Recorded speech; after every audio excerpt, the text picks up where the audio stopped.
All right, I'm outside my studio today because I'm going to work on something that might get a little messy, and I don't think I want it in my studio. So it's a little windy, a little chilly, hopefully not too chilly because I'm out here in my shorts. Yeah, we live in Texas. At any rate, I got to work on this guy and get him fixed up.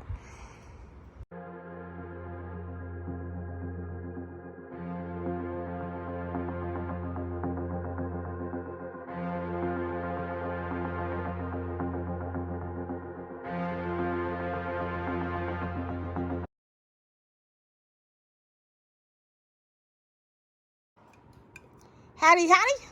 Hey, you got a 2-finger wave here. Howdy, howdy. This is Clara Lawrence. I'm also holding the phone here. So I got to work on this guy, and I wanted to bring it outside because I got really nice lighting out here, and also I'm going to be making a mess, and I don't want this in my studio. But you can see there by the texture that this guy needs a little work as far as sanding, because he's the culprit that fell off the tumbler and landed on the paper while it was still fluid. Any rate, so I've got some really sharp edges right here. You can see this edge right here that's super sharp. And I gotta do something about that. So let's get started. All right, I gotta do some sanding. I've got some sanding blocks here. Now, they're the kind that are filled with some foam, so it's got a little bit of squish to it. But hey, it's a technical term, squish. But it's enough resistant as far as the shape goes that I can really put some pressure on getting those sharp edges off my tumbler. And I do have them in a variety. The lower numbers are the coarser sandpaper. You can probably see the difference right there. Just in this one, because 60 is pretty darn coarse. Now, we're not looking for a super, super fine finish. What we're looking for is just enough to take off the imperfections of landing on that flat surface and these big bulges from it starting to drip down and move down. So we're just taking off the surface edge, and then we're going to go ahead and lightly sand all over. And I'm not too worried about the all over one being super, super smooth either, because we're just looking for grooves enough for the resin to go in the grooves. In other words, you're looking for a tooth. And it's kind of like this. You know, the resin will seep into the cracks and then really, really bond with this resin here. And it's been probably about a week. So this is a nice hard cure. This stuff could cut you if I really pushed it. I mean, that's a pretty good sharp edge there. You see that? So we want to take that off. All right. So what I'm going to do is I'm going to start off with the coarsest one first, really break down those edges, and then start to refine. Got myself in a precarious situation. My arm's wrapped around the camera again. Okay. So first thing we're going to do is literally work on getting these edges off. And this is why I like the foam bricks, because I could really put a lot of pressure on this edge. Hello. That was our Chewy. Might work better if I do this.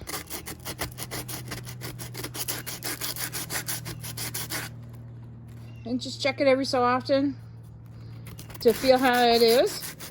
And keep going.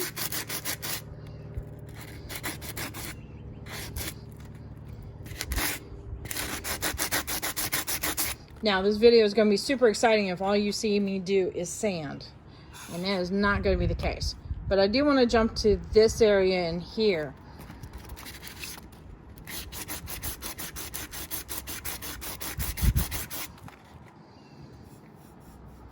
I'm just trying to get the bump down so that way I'm not feeling it as dramatically.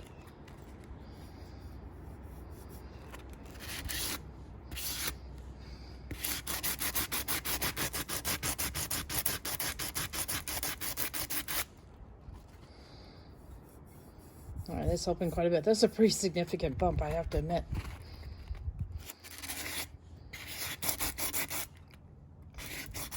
A Dremel will work really well here. However, you just have to be very mindful of that Dremel, not to take off too much, because you can take off too much right in here. All right, I'm going to keep going with this, work on this area and see if I can get it all leveled out, and I'll bring you in for the next part.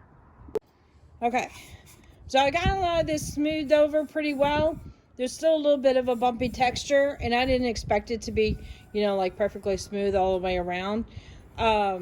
And a lot of these little grooves, like it comes around smooth and goes in a little bit. Resin's going to fill that up when it comes around again, and it'll all have that nice, because it's a self-leveling solution, so it's going to blend that in a little bit. So I think that's what I'm trying to say. Words are not working well for me today. Anyway, I did go a little bit too far, got to the metal, but I'm going to touch that up with a little bit of paint like I used on the underside, and that'll just blend right on in, so I'm not worried about that. And I'm going to give all this overall a light sanding, but this one I'm going to use the 220, because all it needs is a little bit of grit, just to have something to, you know, like I said, a little bit of tooth here. Got my hand in the cup.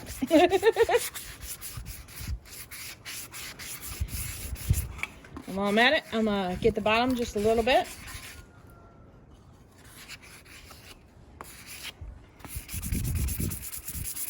Change directions up.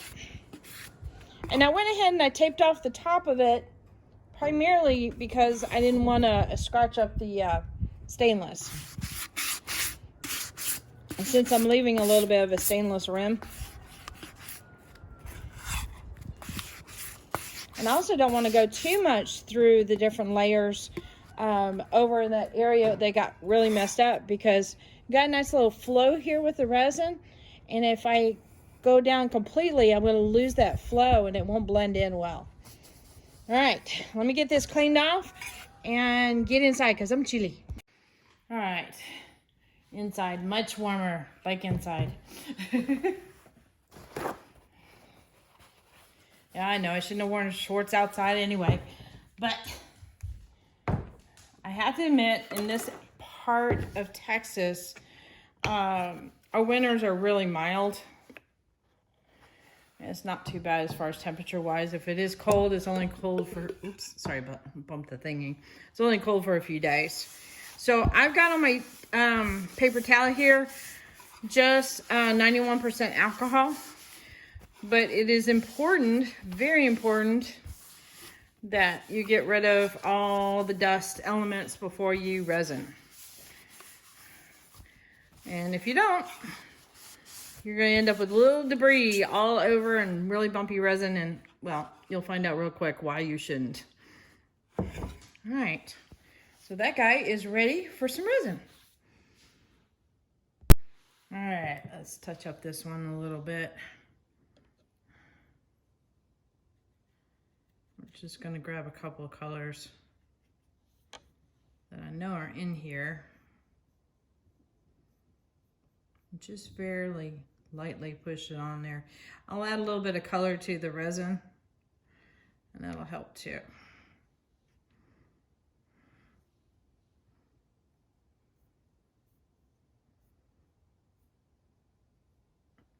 All right, let's see. There's no way I'm going to be able to match these, so I'm just going to do the best I can with what I've got.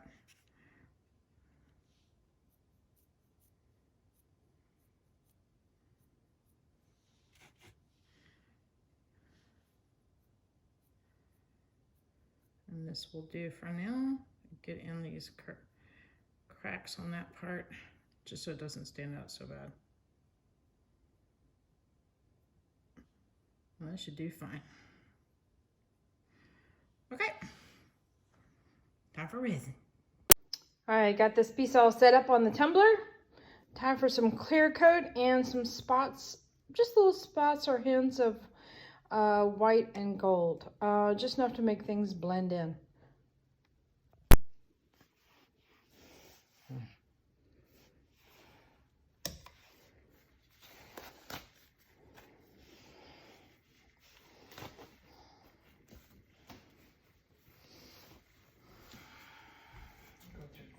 crazy today. Right.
Okay, I got some more resin mixed up.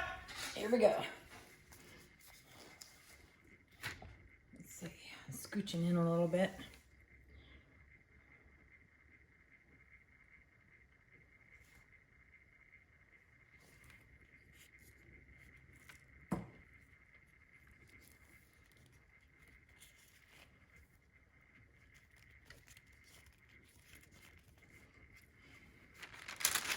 Hopefully I'm not going to make like all the mistakes in the world on my tumblers, but you know, I am definitely willing to try new things. All right.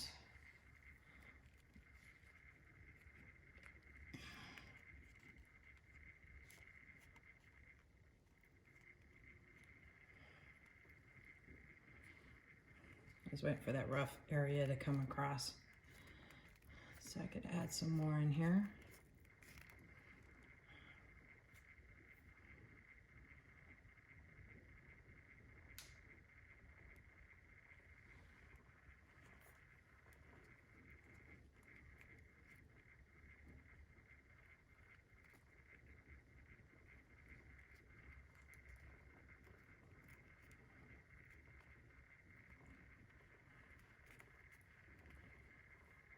Just make sure I've got it all the way up to the seam.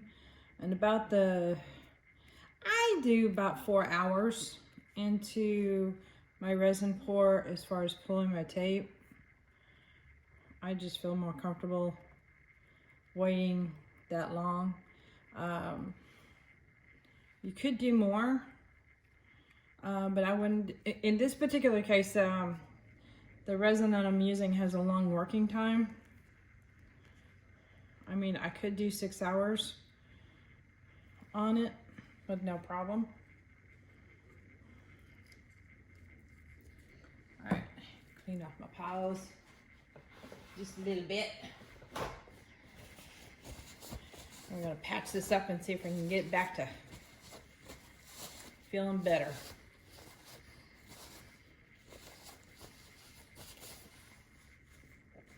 All right.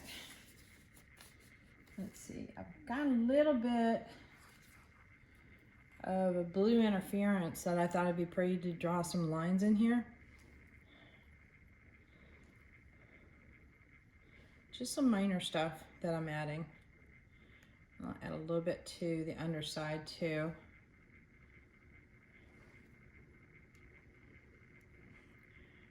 And the interference plays with light. So sometimes when you look at it, you might not see much, but in other light angles, you might see a lot of color. So it's a type of color shifting color. It's very, very subtle. All right, where's my gold? Where's my gold? Nope. Time to stand up. All right, I'm gonna put some gold right on the rim here so I can blend in this, or disguise this stainless steel area a little bit.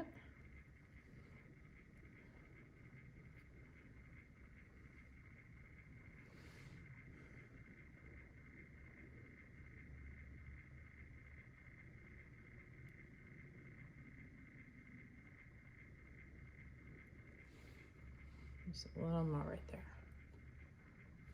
Okay.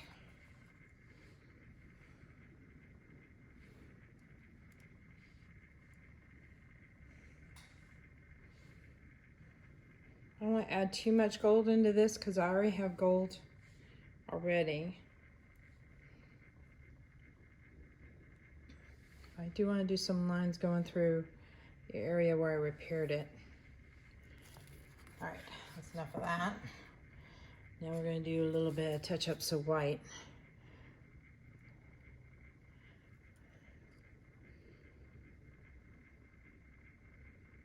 Just because of how well these two interact together, I want to make sure that I'm putting some white on the top.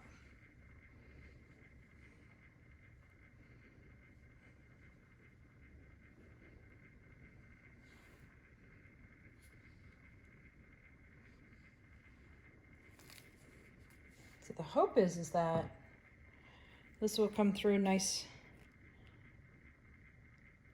and it will distract from the problem that I originally had.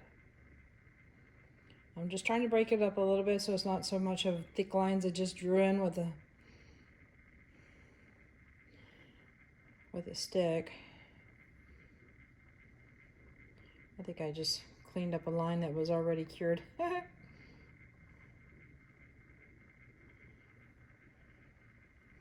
And every time I wipe it, I've got a little bit of gold and white on me. So kind of helps disperse it a little bit. Let's see, touch on that.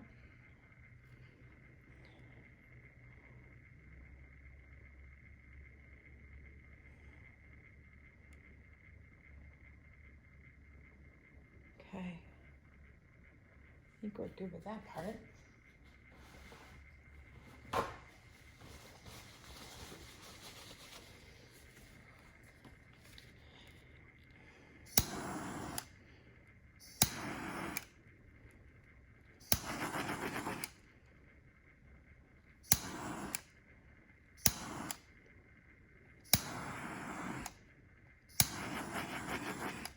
Just encouraging a little bit of movement, not a lot. Ah, it's already there. There we go.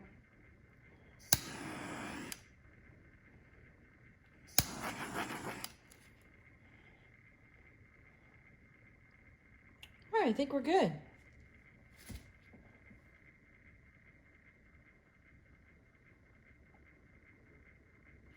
I think that'll work out nicely. All right. Bring you guys in for a close-up. If I can. Trying to carefully pick up my phone, and some of the fingers have resin on them, so it's like, don't touch the phone with the resin fingers.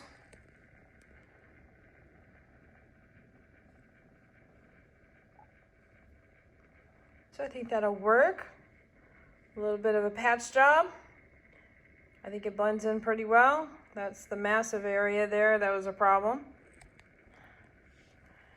But I think if I'm not pointing it out too much, because of the flowy nature of it, it will kind of disappear. That's the hope. We will see. Okay. Cool. There you go.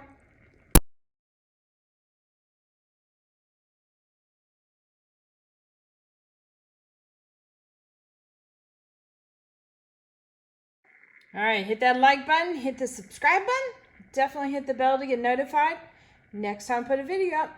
And check the links in the description below. All my colors, I get them from Artist Till Death. And I also have an Amazon store set up that you can check for any links to products I use or supplies and such like that. So check it out. There you go.